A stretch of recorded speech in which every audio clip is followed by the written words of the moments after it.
continue to get some analysis on Biden's speech and his visit to Northern Ireland with Pat Walsh. He's a political analyst and historian. He joins us live now from the Azerbaijani capital, Baku. Pat, thanks so much for joining us on this news hour. What were some of your takeaways from listening to President Biden's speech? Well, good afternoon, first of all.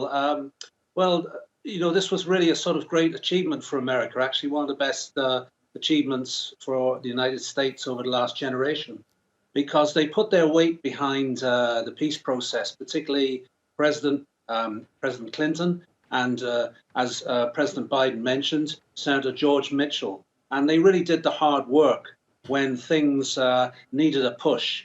And so essentially he stressed that, and that was certainly a very valid point. I think he also stressed the economic benefits that Northern Ireland has benefited for the American industry, etc. And obviously, the landscape here has been completely transformed. Young people now grow up with good prospects of jobs, safe lives, and generally a much greater level of prosperity than they would have had around 25, 30 years. So it has been certainly a transformative experience and a great achievement, with its weaknesses, of course, but certainly we would not wish for the old days. Pat, Biden spoke a lot, especially in the beginning of that speech, about his own Irish roots, his son, his sister on this trip with him. And he's brought a young member of the Kennedy family, Joe Kennedy, also of Irish ancestry, of course, with him on the trip. There's a lot of pride here for Joe Biden. But how do the Irish feel about ties to the United States? Do they mean as much to them?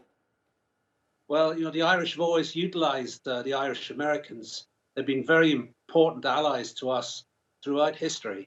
I remember the days of John F. Kennedy becoming president. I was only 6 months old when I met him when he came to New Ross, his historic sort of homeland of the Kennedys, where my family are from.